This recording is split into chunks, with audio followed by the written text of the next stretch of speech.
Aratus was a statesman of the ancient Greek city-state of Sicyon and a leader of the Achaean League. He deposed the Sicyonian tyrant Nicocles in 251 BC. Aratus was an advocate of Greek unity and brought Sicyon into the Achaean League, which he led to its maximum extent. He was elected strategos numerous times and led the Achaeans against Macedonia, the Aetolians and the Spartans.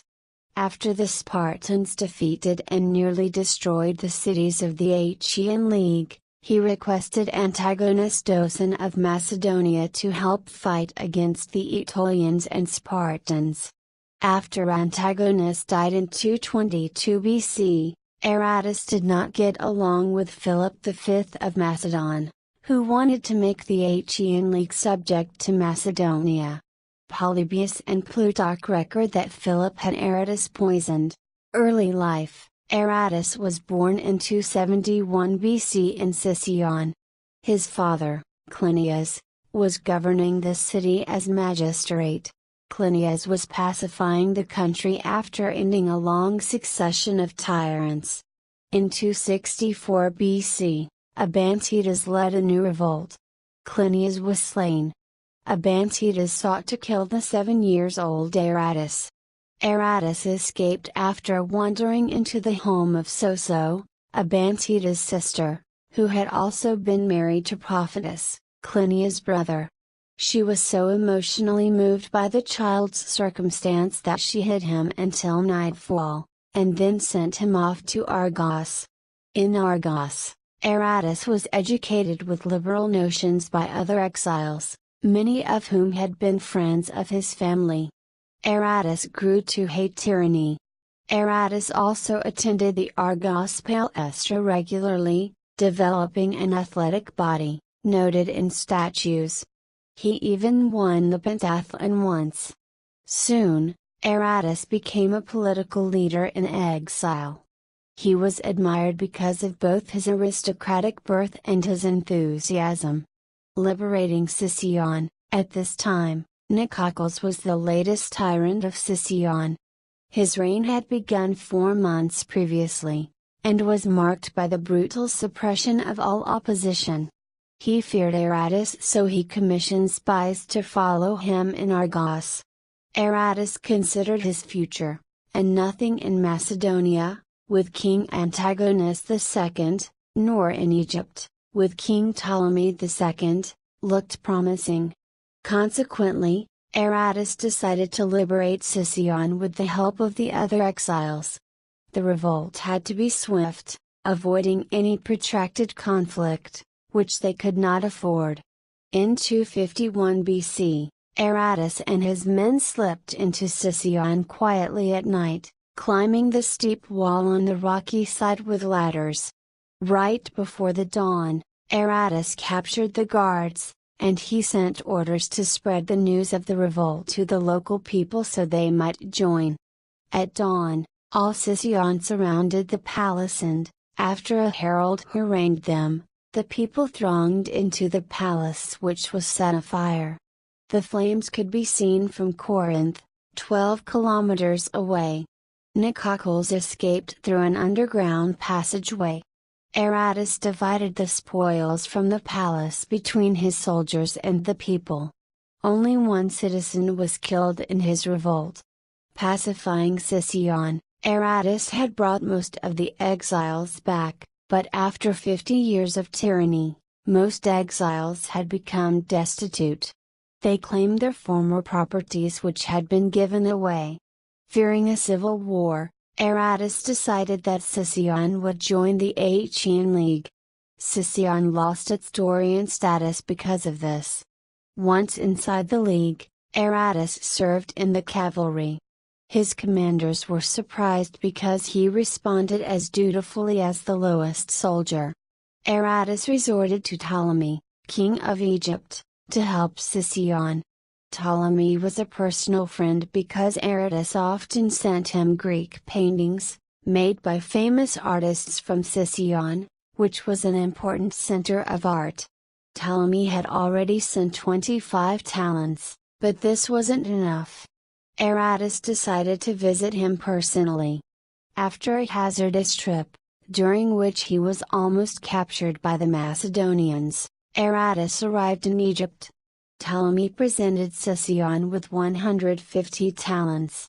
This calmed Sicyon definitively, and the exiles erected a brass statue on Aratus' behalf.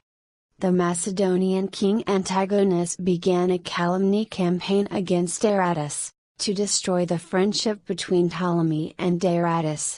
Ptolemy sent diplomats to Sicyon to clear the issue. Soon, it was clear that Aratus lived only for Sicyon's prosperity, which was what determined who could be considered one of his friends. The Achaean strategos. In 245 BC, Aratus was appointed strategos of the Achaean League. At the time, the Achaean League's worst rivals were Macedonia, who had garrisons throughout the Peloponnesus, and the Aetolian League, which had formed a military alliance with Macedonia. His first military action was to aid the Boeotian army. Leading 10,000 soldiers, Aratus attacked both Locris and Calydon. Capturing Corinth. Corinth had been garrisoned years before by Philip II of Macedonia. Aratus discovered a way to liberate the city, with the help of 4 Syrian brothers. One of them, Aegean, had stolen the Corinthian royal treasury, and he decided to store his fortune at Sicyon. There, he revealed to Aratus that his brother Nicocles, who was a soldier in the Macedonian garrison, had discovered a part of the walls which was only 4.5 meter high. It was accessible through some rocks, by a hidden path. Aratus guaranteed a 60-talent reward to all 4 brothers, pawning his own wife's silver jewelry to cover the cost.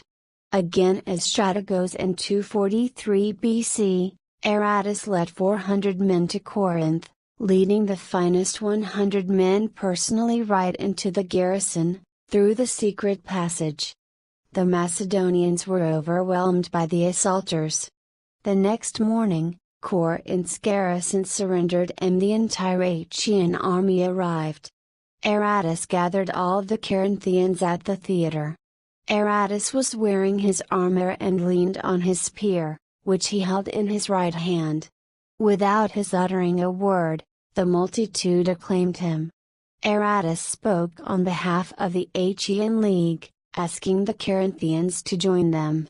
Then he returned the city's keys, which had been taken by the Macedonians. The Achaeans garrisoned Corinth with 400 men. Expanding the league, consequently, Megara, Troezen, and Epidaurus revolted against Macedonia and joined the Achaean League. Also, the Achaean soldiers followed Aratus anywhere, fighting the Macedonian king. Aratus invaded Attica and occupied Salamis. Aratus convinced his friend King Ptolemy to join the Achaean League. Upon entry its king received special powers. A recognized leader. Soon, the Achaeans recognized that Aratus' lone interest was boosting the league's greatness. Thus, although it was prohibited by the law, Aratus was appointed strategos in successive years, from 241 BC until 235 BC. Aratus repeated the maxim that, although a single city may not be strong enough, together inside the Achaean League, all cities could survive as a whole. Against the Peloponnesian tyrants, additionally, Aratus campaigned against any tyrannical Peloponnesian leader. Argos. Among such campaigns, Aratus' most difficult was at Argos. This city had fallen under a succession of tyrants, and, sentimentally, Aratus desired to liberate the place where he had grown up. With the Achaeans, Aratus led a series of campaigns, but the Argives never gave in, since they were already accustomed to live under tyranny. In one battle, a spear cut Aratus' thigh. At Cluny, Aratus had the opportunity to win over Argos through Aristippus, but Macedonian soldiers helped Aristomachus to subject Argos again. Łaidiotas had been Megalopolis tyrant, but he relented, restricting his power and joining the Achaean League. In return, Łaidiotas was appointed strategos. Alternately in successive years, both Aratus and Łaidiotas were strategoi, from 234 BC until 230 BC. Soon Łaidiotas wanted to outmatch Aratus inside the league. As a declared personal enemy, Łaidiotas began running constantly against him. However, the Achaean council was suspicious of Łaidiotas' tyrannical past, so he lost much of his political support. Allying with Aetolia, despite recent severe confrontations, after Antigonus II died, in 239 BC, Aetolia, whose leader was Pantaleon, agreed to help the Achaeans against Macedonia. Although this was temporary, it meant that the powerful Achaean League achieved its widest territorial reach, about 229 BC, almost exclusively due to Ӓρατος policies. Aratus attempted to liberate Athens. In the Thriasian plain, his leg was severely broken, but he stayed on using a litter. Eventually, he captured Athens' academy and pardoned the local people. Later, Aratus convinced Diogenes, the local Macedonian commander, to sell Piraeus, Municha, Salamis, and Sunium, which he had until then held for Macedonia, to the Athenians, for 150 talents, 20 of which were paid by Aratus. On hearing news of this, Aegina, Hermione, and most Arcadian cities joined the Achaean League. Also, by Aratus' insistence, Aristomachus brought Argos into the league and he was appointed strategos. Phleasia also joined at this time.